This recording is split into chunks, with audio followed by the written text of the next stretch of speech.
지난 25년간 부동산 컨설팅과 자산 관리 업무를 하면서 수많은 어르신들을 만나왔습니다. 그 중에서도 가장 기억에 남는 분이 계십니다.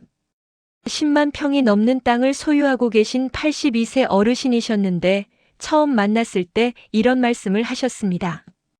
돈이 많다고 행복한 게 아니라고, 오히려 돈 때문에 불행해지는 노인들을 너무 많이 봤다고 말이죠. 정작 주변에서 재산 때문에 가족과 틀어지거나 사기를 당하거나 외롭게 돌아가시는 분들을 수없이 목격하셨다고 합니다. 그분은 평생 땅을 일구며 재산을 모았지만 그래서 저한테 부탁하셨습니다. 자신이 보고 겪은 것들을 젊은 노인들에게 꼭 전해달라고요. 돈이 있든 없든 노후에 절대 하지 말아야 할 것들이 있다고 하셨습니다.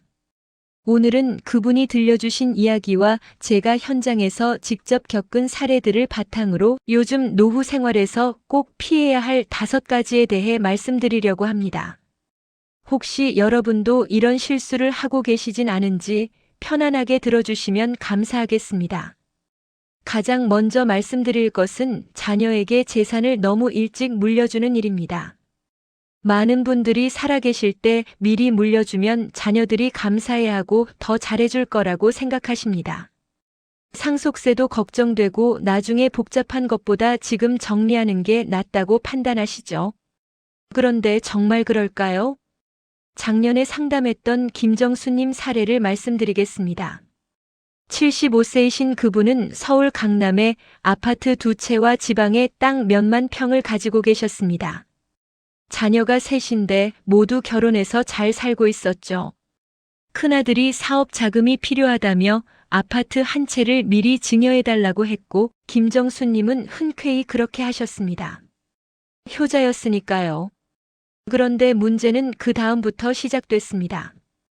둘째와 셋째도 자기들도 미리 받아야 한다며 나섰고, 김정수님은 고민 끝에 남은 아파트와 땅의 절반씩을 나눠주셨습니다. 이제 손에 남은 건 땅 몇만 평뿐이었는데 그마저도 임대 수익이 크지 않아 한 달에 200만 원 정도만 들어왔습니다. 연금까지 합쳐도 생활비로 빠듯한 수준이었죠. 그런데 놀라운 일이 벌어졌습니다. 재산을 받기 전까지 매주 찾아오던 자녀들이 한 달에 한 번으로 줄어들더니 나중엔 명절에도 얼굴 보기 힘들어졌습니다. 큰아들은 사업이 바쁘다는 핑계였고, 둘째와 셋째는 각자 집안일이 있다며 연락이 뜸해졌죠. 김정수님은 혼자 계시다가 건강이 나빠지셨는데 병원비가 부담되어 자녀들에게 도움을 청했습니다. 그때 돌아온 대답이 충격적이었습니다. 이미 재산을 다 받았으니 그걸로 해결하라는 거였죠. 자기들도 아이들 키우느라 여유가 없다고 했습니다. 김정수님은 그제야 깨달으셨습니다. 재산이 있을 때는 자식이었지만 재산을 다 나눠주고 나니 그냥 나이든 짐이 되어버렸다는 거요. 이런 일이 왜 생기는 걸까요? 사람의 마음이 현실적이기 때문입니다. 부모에게 받을 게 남아있으면 관계를 유지하려고 노력하지만 이미 다 받고 나면 그럴 동기가 약해집니다. 물론 모든 자녀가 그런 건 아니지만 현실에서 이런 경우가 생각보다 많습니다. 게다가 재산을 미리 물려주면 부모님 본인이 노후 자금이 부족해지는 문제도 생깁니다. 요즘은 90세까지 사시는 분들이 흔합니다. 75세에 재산을 다 물려주면 앞으로 15년을 어떻게 살 건가요? 의료비는 나이 들수록 늘어나고 물가는 계속 오르는데 말이죠. 10만 평 땅 부자 어르신도 똑같이 말씀하셨습니다. 재산은 숨이 붙어 있는 날까지 본인이 가지고 있어야 한다고요. 그래서 제가 드리는 조언은 이렇습니다. 자녀가 아무리 좋은 말로 설득해도 여러분이 살아계실 동안 필요한 최소한의 자산은 절대 넘기지 마십시오. 거주하시는 집과 생활비를 만들어주는 재산은 끝까지 본인 명의로 유지하시는 게 맞습니다. 유언장을 써놓으셔도 되고 나중에 상속하셔도 됩니다. 하지만 살아계실 때 주도권을 내려놓으시면 그때부터 여러분의 노후는 자녀의 선택에 달려버립니다. 여러분은 혹시 자녀에게 미리 재산을 물려주려고 계획하고 계신가요? 만약 그렇다면 그 이후의 삶을 어떻게 책임질 건지 구체적으로 생각해 보셨는지 돌아보시기 바랍니다. 두 번째로 말씀드릴 것은 건강이 나빠져도 돈을 아끼려고 병원을 미루는 일입니다. 노후에 가장 중요한 건 건강인데 정작 많은 분들이 병원비가 아까워서 참다가 큰 병을 키우십니다. 특히 재산이 있는 분일수록 이런 경향이 강합니다. 평생 절약하며 사신 습관 때문이죠. 3년 전에 만났던 이순덕님 이야기를 들려드리겠습니다. 78세이신 그분은 경기도에 땅 5만 평을 가지고 계셨고 임대 수익으로 한 달에 400만 원 정도를 받고 계셨습니다. 경제적으로는 전혀 문제가 없는 상황이었죠. 그런데 6개월 전부터 배가 자주 아프고 소화가 안 되는 증상이 있었는데도 병원에 가지 않으셨습니다. 이유를 여쭤봤더니 이렇게 말씀하셨습니다. 병원 가면 검사비만 수십만 원이고 큰 병이라도 나오면 치료비가 수백만 원은 나올 거라고요. 그 돈이면 손주들 용돈도 주고 자녀들 생활비 보태줄 수 있는데 자기 한 몸 때문에 쓰기가 아깝다는 거였습니다. 그래서 약국에서 소화제만 사드시고 버티셨죠. 결국 참다 못해 병원에 가셨을 때는 이미 위암 3기였습니다. 의사 선생님이 6개월만 일찍 왔어도 1기에서 잡을 수 있었을 거라고 하셨습니다. 치료를 시작하셨지만 항암 부작용이 심하셨고 결국 1년 만에 돌아가셨습니다. 마지막까지 병원비 걱정을 하시면서요. 이분이 아꼈던 돈은 결국 자녀들에게 상속됐지만 정작 본인은 건강한 노후를 누리지 못하셨습니다. 손주들 용돈 몇십만 원 아끼려다가 생명을 잃으신 겁니다. 나중에 자녀분들을 만났을 때 이런 말씀을 하시더군요. 어머니가 병원비 걱정하신 줄 몰랐다고 진작 말씀하셨으면 자기들이 다 부담했을 텐데 왜 혼자 참으셨냐고요. 이런 일이 왜 자꾸 반복되는 걸까요? 우리 세대 어르신들은 평생 자녀를 위해 희생하며 사셨습니다. 본인은 아껴도 자식들한테는 다 해주려고 하셨죠. 그 습관이 노년에도 계속되는 겁니다. 하지만 이제는 생각을 바꾸셔야 합니다. 여러분이 건강해야 자녀들도 편합니다. 부모가 아파서 병원에 입원하시면 자녀들이 간병하느라 직장도 못 다니고 경제적으로도 부담이 됩니다.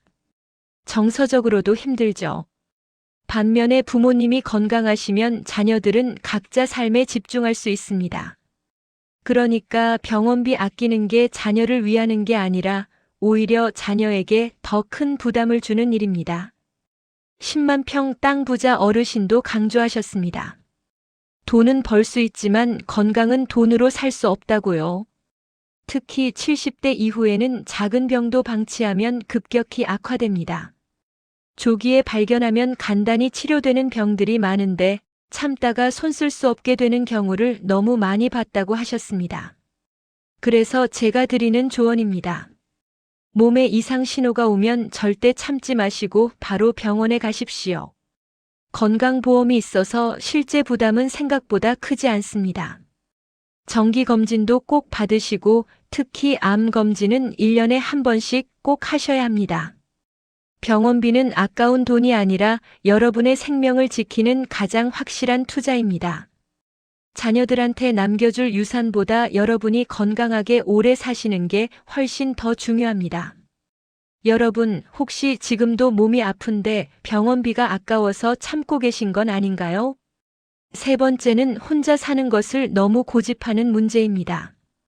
자녀와 같이 살기 싫고 요양원도 싫고 그렇다고 돌봄 서비스도 거부하시는 분들이 많습니다. 평생 독립적으로 사셨던 분일수록 이런 경향이 강한데 이게 큰 위험을 만들기도 합니다. 작년 겨울에 있었던 박영자님 사례를 말씀드리겠습니다. 80세이신 그분은 경상도 시골에 혼자 사셨습니다.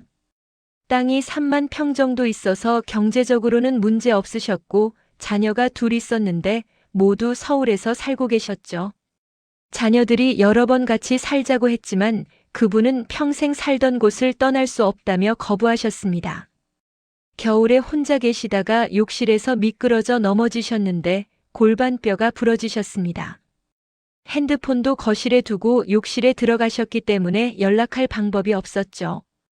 그렇게 욕실 바닥에 하루 종일 누워 계셨습니다. 다행히 다음날 마을 이장님이 안부 전화를 했는데 받지 않으셔서 집에 찾아오셨고 그때 발견돼서 병원으로 옮겨지셨습니다. 입원 기간 동안 자녀분들이 번갈아 간병을 하셨는데 직장을 쉬어야 했고 비용도 많이 들었습니다. 퇴원 후에도 혼자 생활이 불가능해서 결국 서울로 모시고 가셨죠. 박영자님은 그때 후회하셨다고 합니다. 자식들 말을 진작 들을 걸 고집 부리다가 자식들한테 더 큰 고생을 시켰다고요.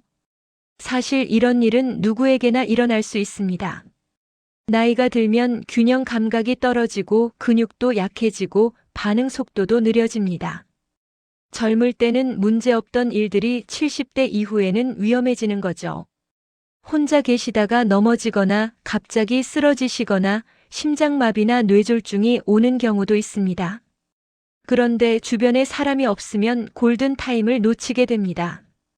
통계를 보면 65세 이상 독거노인 중에서 고독사 위험이 있는 분이 30%가 넘는다고 합니다. 고독사라는 게 꼭 외롭게 돌아가시는 것만이 아니라 위급한 상황에 도움을 받지 못해 생명을 잃는 경우도 포함됩니다. 혼자 계시면 이런 위험이 매일 따라다니는 겁니다.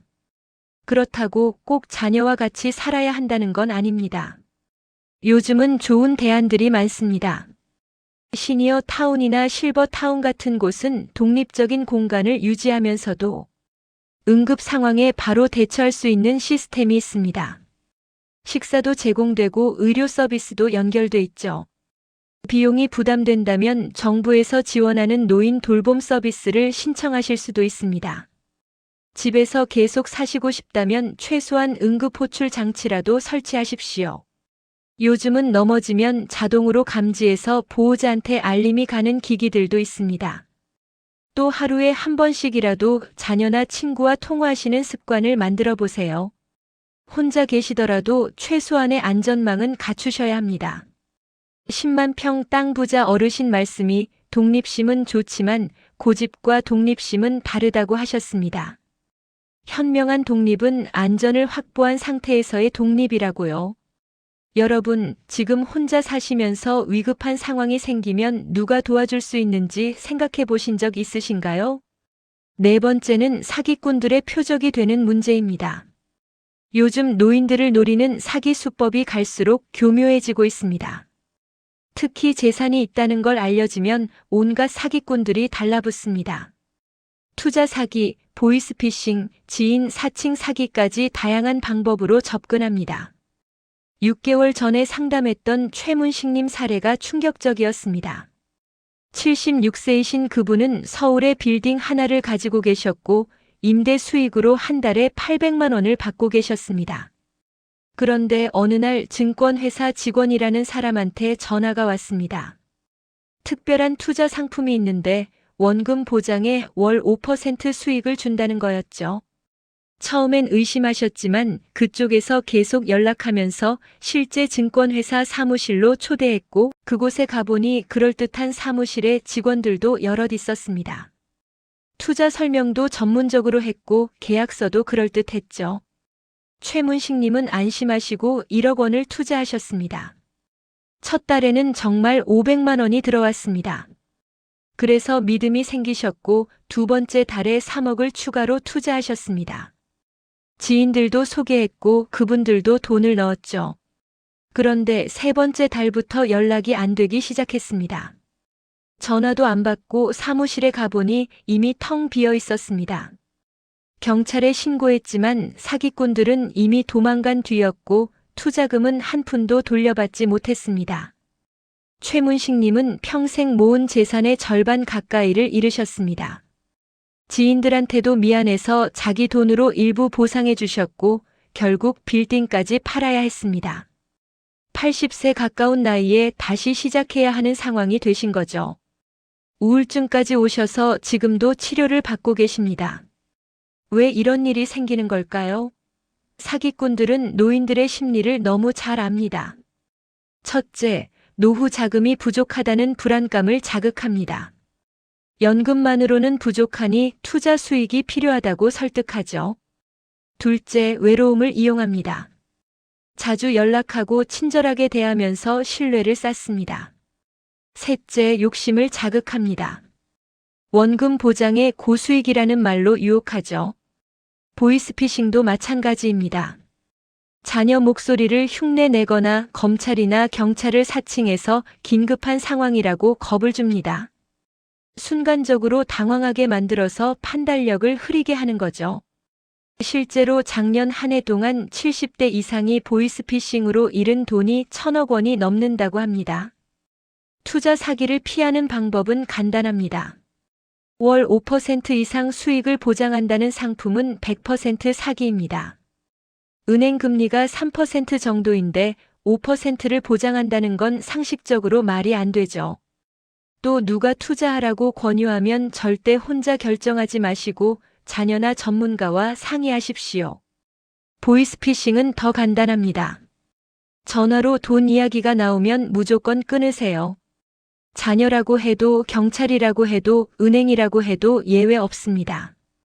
정말 급한 일이면 본인이 직접 자녀한테 전화하거나 경찰서에 가서 확인하시면 됩니다. 절대 전화상으로 돈을 보내거나 계좌번호를 알려주시면 안 됩니다. 10만 평 땅 부자 어르신도 사기를 당할 뻔한 적이 있다고 하셨습니다. 다행히 자녀분이 말려서 피했지만 그때 깨달으셨대요. 아무리 돈이 많아도 나이 들면 판단력이 흐려진다는 걸요. 그래서 큰 결정은 혼자 하지 않기로 원칙을 정하셨다고 합니다. 여러분도 누군가 투자하라고 권유하거나 전화로 돈 이야기를 꺼내면 일단 의심하십시오. 그게 아무리 그럴듯해 보여도요. 여러분의 재산을 지키는 건 결국 여러분의 경계심입니다. 마지막으로 말씀드릴 것은 노후 생활비를 너무 아끼다가 삶의 질이 떨어지는 문제입니다. 재산은 있는데 정작 본인은 궁핍하게 사시는 분들이 정말 많습니다.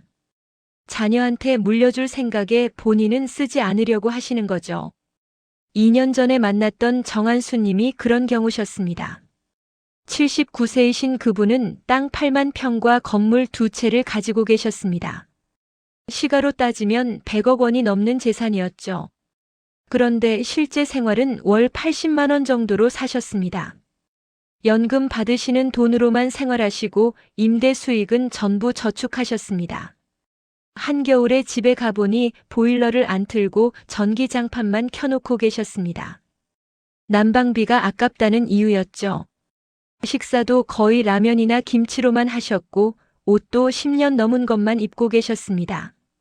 건강검진도 돈 아깝다고 안 받으셨고 치과 치료가 필요한데도 미루고 계셨습니다. 왜 이렇게 사시냐고 여쭤봤더니 자녀들한테 많이 물려주고 싶다는 거였습니다. 본인은 얼마 안 남았으니 조금만 참으면 되는데 자식들은 앞으로 돈 쓸 일이 많을 거라고 하셨죠. 그런데 정작 자녀분들은 아버지가 그렇게 사시는 줄 몰랐습니다. 나중에 알고는 깜짝 놀라셨다고 합니다. 자녀분들이 이렇게 말씀하셨습니다. 아버지 유산은 필요 없으니까 제발 편하게 사시라고요. 여행도 다니시고 맛있는 것도 드시고 따뜻하게 지내시라고 했습니다. 그런데 정한수님은 평생 절약하며 사신 습관을 못 바꾸셨습니다. 결국 그해 겨울에 폐렴으로 돌아가셨는데 마지막까지 병원비 걱정을 하셨다고 합니다. 이런 분들이 왜 이렇게 사시는 걸까요? 평생 가난하게 자라셔서 돈을 쓰는 게 두려우신 겁니다. 또 자녀 세대가 힘들게 사는 걸 보시면서 본인이라도 아껴야 한다고 생각하시는 거죠. 하지만 이건 잘못된 생각입니다. 여러분이 건강하고 행복하게 사시는 게 자녀들한테도 훨씬 좋습니다. 자녀들은 부모님 유산보다 부모님이 행복한 노년을 보내시는 걸 더 원합니다. 추운 집에서 라면만 드시는 부모님을 생각하면 자녀들 마음이 얼마나 아프겠습니까? 그리고 건강을 해치면 결국 병원비로 더 많은 돈이 나갑니다. 미리미리 잘 드시고 따뜻하게 지내시는 게 오히려 경제적입니다. 10만 평 땅 부자 어르신이 이런 말씀을 하셨습니다. 돈은 쓰라고 있는 거지 쌓아두라고 있는 게 아니라고요. 특히 노년에는 더 그렇다고 하셨습니다. 언제 어떻게 될지 모르는데 쓸 수 있을 때 써야 한다고요. 그래서 제가 드리는 조언입니다. 매달 생활비로 최소 200만 원은 쓰십시오. 난방비 아끼지 마시고 영양가 있는 음식 드시고 필요한 옷이나 물건 사시고 가끔 외식도 하시고 여행도 다녀오세요. 건강검진도 꼭 받으시고 치과나 병원 치료도 미루지 마십시오. 재산이 있으시면 그걸 활용해서 편하게 사십시오. 자녀들한테 물려줄 돈은 충분합니다. 1억을 물려주든 10억을 물려주든 자녀들 인생에 그렇게 큰 차이는 없습니다. 하지만 부모님이 행복하게 사시다 가시는 거랑 고생하시다 가시는 건 자녀들 마음에 평생 남습니다. 여러분, 노후 생활비를 아끼느라 불편하게 살고 계신 건 아닌가요? 지금부터라도 본인을 위해 돈을 쓰시기 바랍니다. 그게 진짜 자녀를 위하는 길입니다. 마무리. 오늘 10만 평 땅 부자 어르신의 조언을 바탕으로 노후에 절대 하지 말아야 할 5가지를 말씀드렸습니다.